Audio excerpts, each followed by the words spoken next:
Fans of Star Wars don't ever seem to tire of new content, apart from the die-hard purists, of course, so everyone has been excited to watch the Book of Boba Fett, which has launched exclusively on Disney+.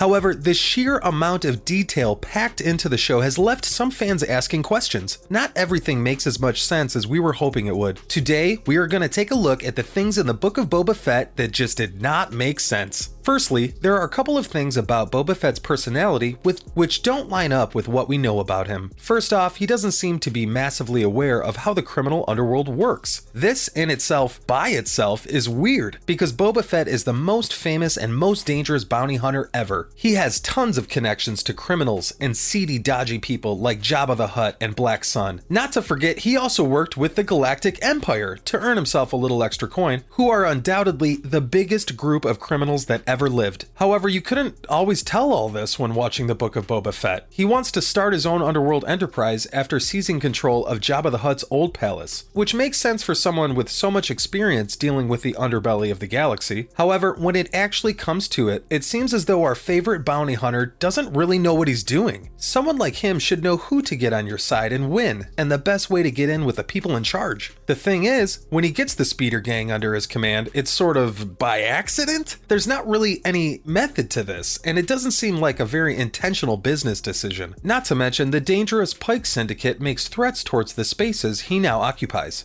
and he doesn't even realize that he needs some kind of muscle or backup until things get to this point. Surely he would have seen this coming. Secondly, why is he so nice? Seems like a bizarre question, but hear me out. Like we said a minute ago, Boba Fett is a pretty bad guy. He is loved by fans because while he isn't outright evil, he is super neutral and willing to work for anyone who will pay him the highest. He doesn't give a damn about what anyone says to him. He even famously once talked back to Darth Vader, risking his chokehold. He's worked for both the Empire and criminals like Jabba the Hutt, so he doesn't tend to undertake jobs and work out of the kindness of his heart. It isn't his style. So it's a bit weird that when he tried to escape the Tusken Raider camp at the beginning of the series, he also tried to help another prisoner get away. The old Boba Fett would have left that guy because it's not his problem. There's also other examples of not only rescuing someone who is vulnerable, but choosing to spare someone who is attacking him. This is the opposite of the Boba Fett that we know, and it's a bit weird. Black Cranston actually tried to murder him, and Boba chose not to kill him when he had the chance. It seems that he is acting more heroic and good aligned because now he is the star of his own show, rather than sticking to his neutral tendencies of the past. Why are the people of Tatooine affecting his decisions? So like we were saying, Boba Fett always acted as a true neutral and took care of himself first. Obviously, he is allowed to have character development, but his motivations seem to be totally changing. If he wants to feel loyalty to a group and act on their behalf, how come he doesn't feel loyalty to the Tusken Raiders? Obviously, the group that took care of him was killed by the Pike Syndicate, but there are other groups still remaining that he could work together with. Instead, he works to make decisions based on things that will help the people who live on Tatooine and Mos Espa, and of course his crew that live with him at Jabba's old palace. The citizens of Tatooine and Mos Espa had no allegiance to him at all until he became the crime lord. So why does he care about them so much? Maybe we will find out the reason for his loyalty in future seasons, but it's something we really don't understand. Next, Boba Fett has lost a lot of his mystique and intimidation. So obviously from an audience perspective, as we see Boba Fett up close and personal and follow his journey, we are going to learn a lot more about him than we had ever known before. Part of his charm is how mysterious he is, and having a whole series following around is going to take some of that away. But there are still ways that the show could have kept his signature secrecy. For example, in The Mandalorian, Djarin refuses to take off his helmet. This keeps him a little bit of an enigma while we can get to know him as a character. But they don't do this with Boba Fett. Instead of keeping the mystery along with his recognizable helmet, they have instead opted for him to have his helmet off for most of the time. Being able to see his face all the time definitely takes away some of who the character is,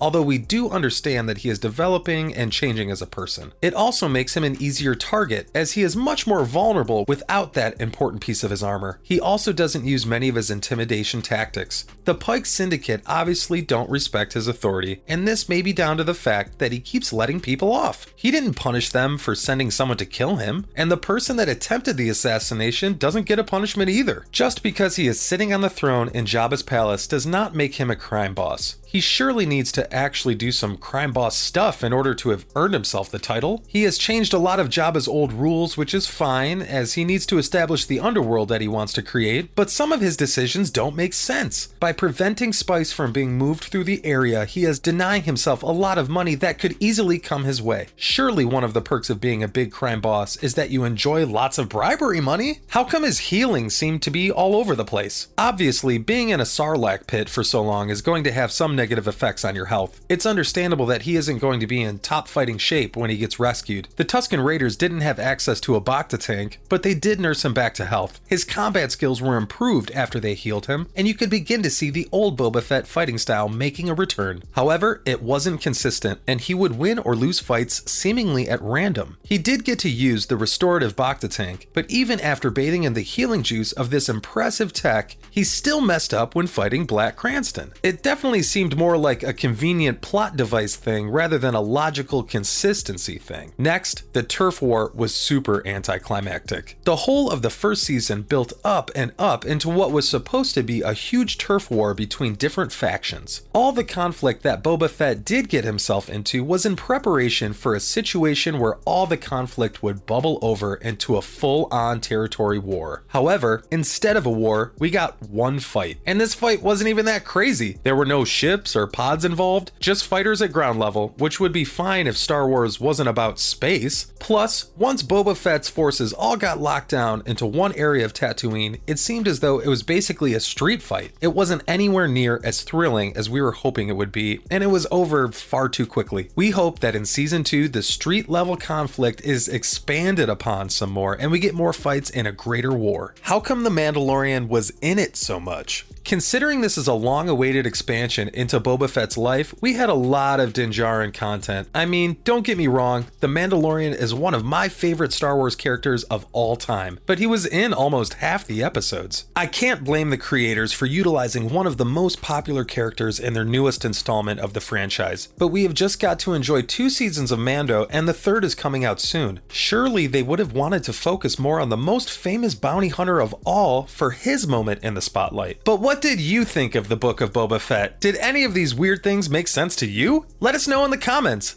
See you next time, and thanks for watching.